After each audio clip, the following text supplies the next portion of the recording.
Welcome to my channel. जैसा कि हमने फर्स्ट चैप्टर में कुछ पॉइंट्स फर्स्ट पार्ट में पढ़ लिए थे, जैसे कि संचार का अर्थ हमने समझ लिया था। इसके बाद हमने संचार की परिभाषा पढ़ी थी। उसके बाद संचार की प्रक्रिया मैंने आपको बताई थी 6 पॉइंट्स में, जो हमारे 6 तत्व हैं: संप्रेषक, संदेश, माध्यम, रिसीवर, प्राप्तकर्ता जिसे हम कहते हैं, फीडबैक जिसे हम प्रतिक्रिया और प्रतिपुष्टि भी कहते हैं, और संरचना में मतलब संचार में जो हमारी बाधाएं आई थी वो हमारा छठा घटक है। इसके बाद हमने संचार के प्रकार पढ़े थे: मौखिक, अमौखिक और लिखित। और अमौखिक में भी उसके कुछ प्रकार पढ़े थे, जैसे कि चेहरे का हाव भाव, शारीरिक भाषा है ना, आँखों की भाषा, सांकेतिक भाषा, शारीरिक भाषा हुई, ध्वनि प्रतीक, सांकेतिक कोड है ना। और लिखित संचार मैंने आपको बताया था। लिखित संचार में एक बार आपको और बता देती हूँ, क्योंकि उस वीडियो में थोड़ा सा गलत हो गया था, मतलब फ़ोन बज गया था बीच में, तो इसीलिए मैं एक बार आपको और बता देती हूँ।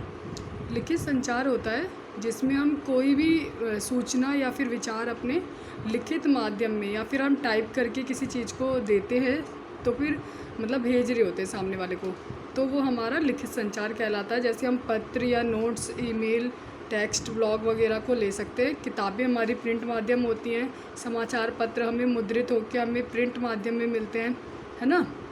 लिखित संचार मौखिक संचार का एक रूप है, लेकिन यह मौखिक संचार से इतना अलग है कि इस रूप को अपना अलग प्रकार मिलता है, और यह संचार के सबसे भरोसेमंद प्रकारों में से एक है। और यह मूल रूप से लिखित रूप में सूचना भेजना या प्राप्त करना है। लिखित संचार द्वारा लिखी या टाइप की गई किसी भी चीज़ का रूप ले सकती है, जैसे पत्र, ईमेल, नोट्स, टेक्स्ट, ब्लॉग, किताबें, परियोजना, प्रस्ताव, बिलबोर्ड इत्यादि। उदाहरण के लिए एक शिक्षक छात्रों के ज्ञान का परीक्षण लेने के लिए लिखित असाइनमेंट की व्यवस्था कर सकता है, या फिर जटिल जानकारी के लिए व्याख्यान, स्लाइड, नोट्स प्रस्तुत कर सकता है। लिखित संचार का प्रयोग करते समय यह महत्वपूर्ण है कि आप अपने पाठकों और अपने उद्देश्यों को जानें और अपने लिखित संदेश में निरंतरता बनाए रखें। अगला टॉपिक हमारा है प्रभावी संचार के लिए कुछ रणनीतियाँ हैं, जैसे कि सहायक संबंधों के साथ एक सुरक्षित वातावरण। यानी इसमें ये बताया गया है कि एक शिक्षक के साथ एक छात्र का ऐसा संबंध होना चाहिए कि छात्र जो है वो अपनी कमजोरियों को टीचर के सामने रख सके और उसका समाधान पा सके। यानी बिना किसी हिचकिचाहट के हम सामने वाले से अपनी समस्या बता सकें, इस तरीके का हमारा टीचर होना चाहिए। इसमें बताया गया है कि यह साबित हो चुका है कि जो छात्र है, छात्र और शिक्षकों के बीच सहायक संबंधों का कक्षा की व्यवस्था, भागीदारी और छात्र की उपलब्धि पर सकारात्मक प्रभाव पड़ता है। ऐसा इसलिए है क्योंकि जब छात्र समर्थित महसूस करते हैं तो वे कक्षा चर्चाओं में अपने विचारों और मतों को व्यक्त करने, चुनौतियों का प्रयास करने और मदद की आवश्यकता होने पर पूछने में अधिक सहज महसूस करते हैं। जुड़ाव और भागीदारी में उच्च स्तर तब बेहतर विकसित ज्ञान और अधिक उपलब्धि की ओर ले जाता है। अगला है सामूहिक कार्य की अधिकता, यानी टीम वर्क और समूह चर्चा कक्षा को अधिक आरामदायक वातावरण बनाने में योगदान करती है। छोटे समूहों में काम करके छात्र अपने विचारों को अधिक आसानी से साझा करने और अपनी स्वयं की संचार कौशल में सुधार करने में सक्षम होते हैं। ये गतिविधियाँ उन्हें आपसे प्रश्न पूछने और अपने काम पर प्रतिक्रिया प्राप्त करने का एक अच्छा अवसर भी देती है, जिससे कि आपके बीच प्रभावी संचार, पाठ की बेहतर समझ और शैक्षणिक लाभ होता है। यानी टीम वर्क में बच्चा अपनी परेशानियों को आपके साथ साझा करता है और दूसरों की परेशानियों को भी सुनता है और अपने विकल्प देता है। अगला है हमारी शारीरिक भाषा, यानी हमें बोलते समय अपने शरीर के हाव भाव भी इस तरीके के रखने चाहिए ताकि बच्चा जो है वो देखे और समझे कि हाँ टीचर की हम पे नज़र है और वो हमसे कोई प्रश्न पूछेगा। इसके लिए हमें अपने जो पढ़ाया जा रहा है उस पर ध्यान केंद्रित करना चाहिए ताकि हम उसका उत्तर दे सकें। ठीक है, तो हमारी शारीरिक भाषा ऐसी होनी चाहिए। संचार ना केवल मौखिक या फिर ना केवल मौखिक बल्कि आपको यह सुनिश्चित कराना चाहिए कि आप अपनी शारीरिक मौखिक भी होते हैं। भाषा के माध्यम से जो संकेत दे रहे हैं वे सकारात्मक, आत्मविश्वासी और आकर्षक हो। उदाहरण के लिए जब आप छात्रों से बात कर रहे होते हैं तो उनसे आंख मिलाना यह दर्शाता है कि आप सहायक और चौकस हैं। जब आप पूरी कक्षा के समक्ष प्रस्तुत हों तो आप आंखों से संपर्क करने में करना भी महत्वपूर्ण होता है और यह सभी को ध्यान देने के लिए प्रेरित भी करता है जो उनके अधिगम में सहायक होते हैं। साथ ही उन्हें कक्षा गतिविधि में सम्मिलित होने का एहसास कराता है।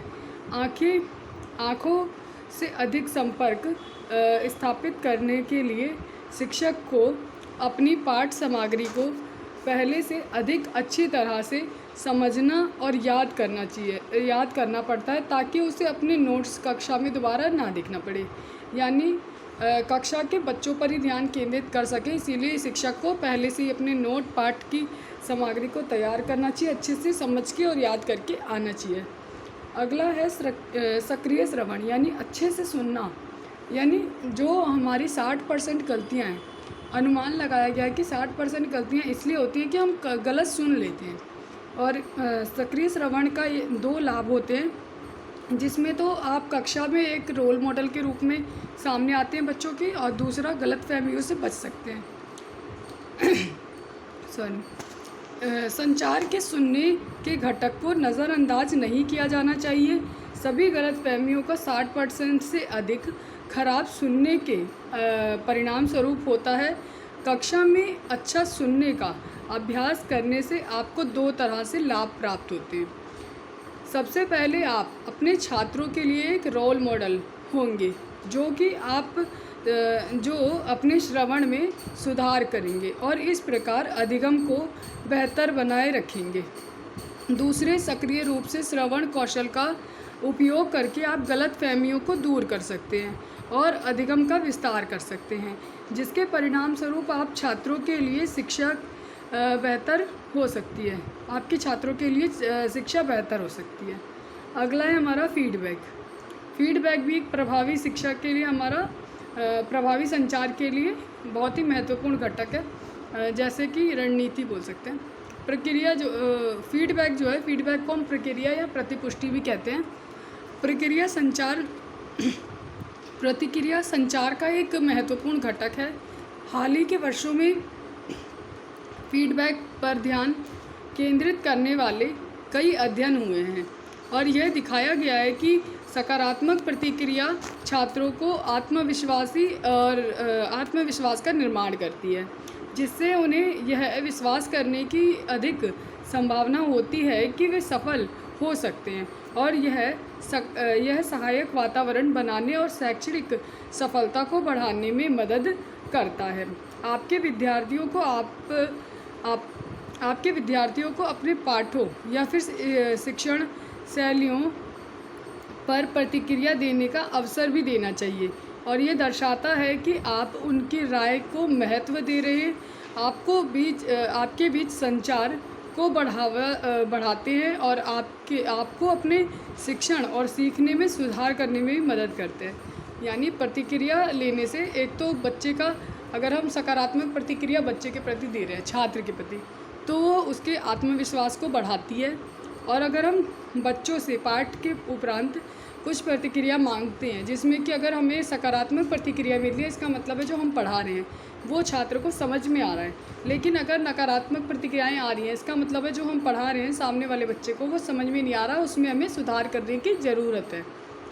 अगला है हमारा हास्यवृत्ति। हास्यवृत्तियों को हम कोई मज़ेदार बात या फिर मतलब कि चुटकुले वगैरह से हम समझ सकते हैं, जो कि क्लास में एक मनोरंजन का माहौल बनाए। ठीक है, लेकिन वह हास्य वृत्तियाँ जो है वो सकारात्मक होनी चाहिए, नकारात्मक नहीं, जिससे कि किसी बच्चे का मतलब मजाक उड़ाया जाए, इस तरीके का चुटकुला भी नहीं होना चाहिए। कक्षा में हास्य का उपयोग सीखने, आत्म प्रेरणा, छात्रों और शिक्षकों के बीच सकारात्मक संबंधों को बढ़ाने के लिए सहायक पाया गया है। यह आपको अपनी कक्षा के साथ संबंध स्थापित करने और पाठ में उनकी रुचि बनाए रखने की अनुमति देता है।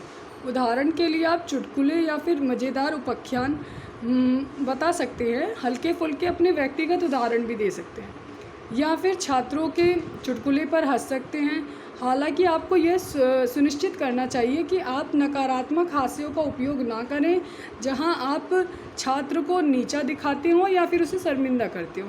केवल स्वस्थ हास्य का प्रयोग करें, जिससे कि कक्षा में सकारात्मक प्रक्रिया मिलती रहे।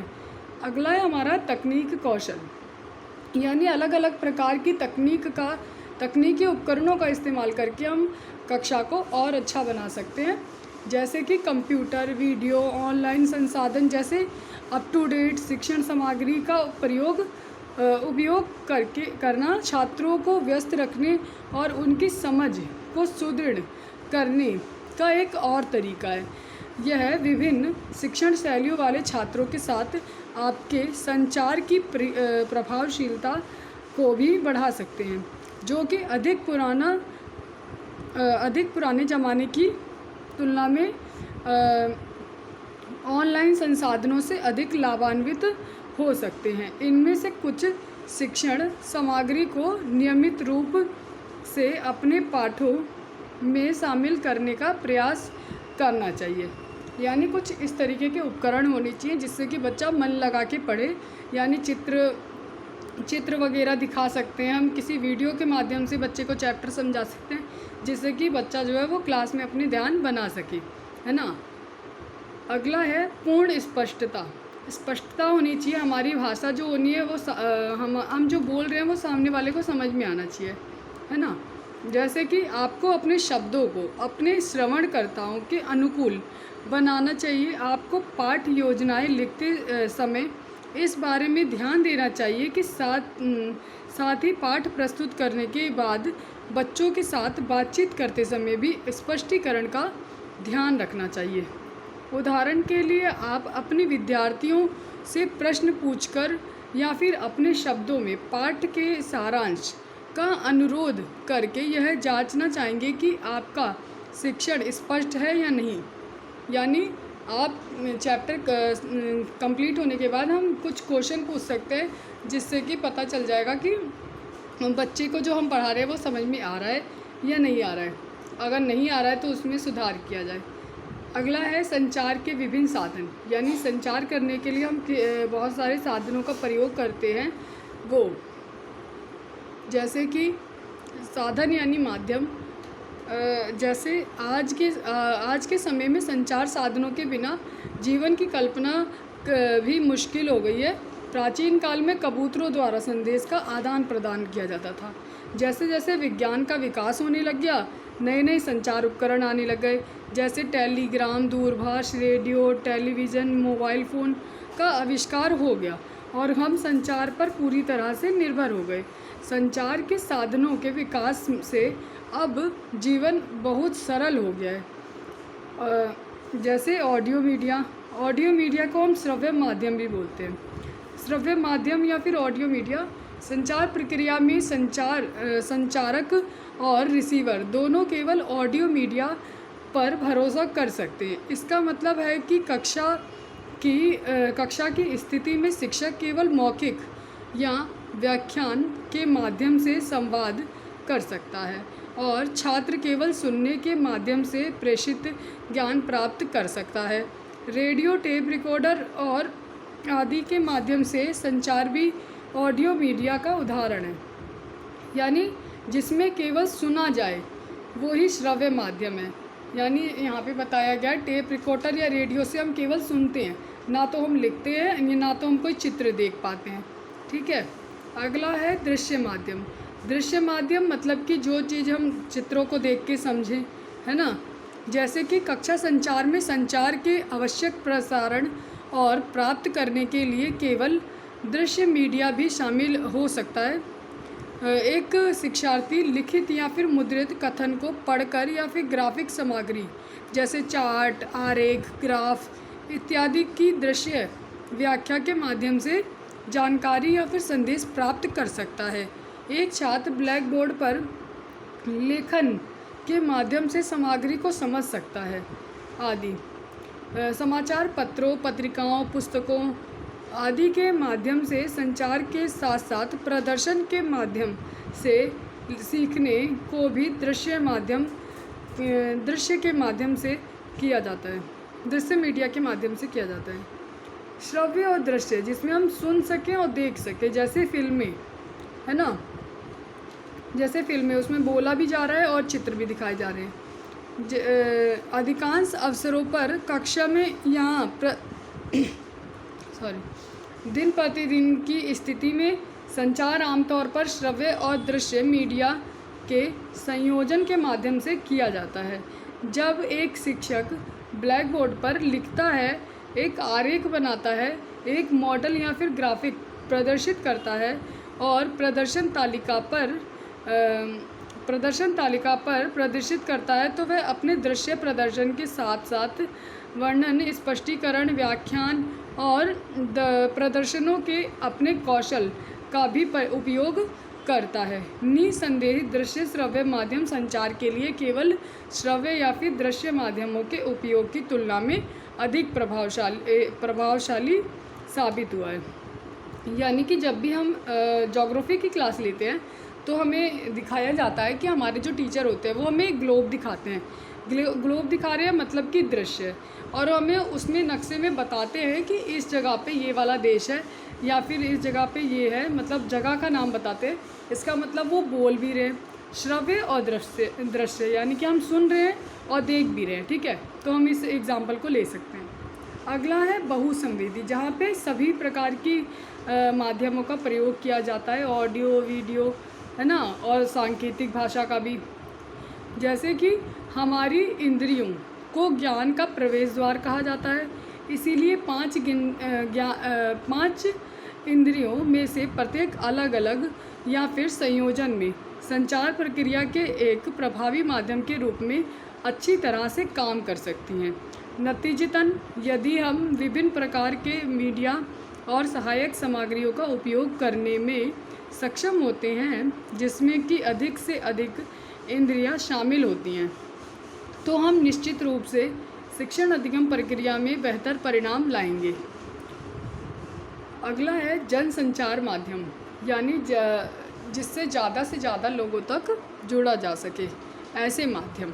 जनसंचार मतलब कि जन मतलब जनता, संचार मतलब माध्यम, संचार मतलब विचारों का आदान प्रदान। एक निश्चित प्रकार का संचार माध्यम जनता के साथ संचार करने में उपयोगी साबित होता है। Radio, television, video, cinema, film, मुद्रित मीडिया जैसे कि किताबें, समाचार पत्र, पत्रिकाएं, ईमेल के रूप में इंटरनेट संचार, टेलीकॉन्फ्रेंसिंग और उपग्रह संचार और प्रसारण सभी जनसंचार के साधन और मीडिया के प्रावधान में आते हैं। कई संस्थानों द्वारा चलाए जा रहे ऑनलाइन शिक्षा और पत्राचार पाठ्यक्रम काफ़ी औपचारिक और संगठित तरीके से जनसंचार माध्यमों का उपयोग करते हैं, यानी ऐसे माध्यम जिसके माध्यम से हम ज़्यादा से ज़्यादा लोगों तक अपने सूचना, विचार, मत को प्रसारित कर सके। तो ये जो किताबें हैं इससे ज़्यादा लोग पढ़ सकते हैं, समाचार पत्रों को भी अधिकतर मात्रा में लोग पढ़ते हैं, ईमेल्स हम बहुत लोगों के साथ भेज सकते हैं, है ना, इसीलिए ये होगा जनसंचार के माध्यम। अगला है हमारा मल्टीमीडिया जिसमें अनेक प्रकार के हम माध्यमों का प्रयोग करते हैं, जैसे कि एक संचार प्रक्रिया में मल्टीमीडिया दृष्टिकोण पर आधारित दृष्टिकोण पर आधारित कहा जा सकता है।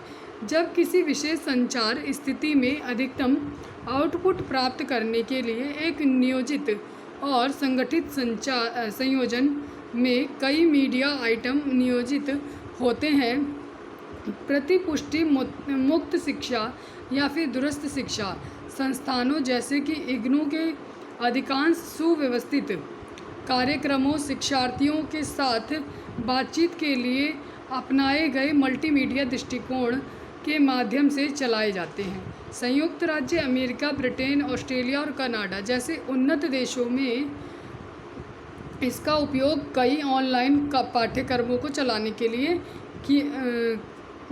के लिए काफ़ी प्रभावी तरीके से किया जाता है। Thank you for watching and like share subscribe my channel. Next video जल्दी आएगी।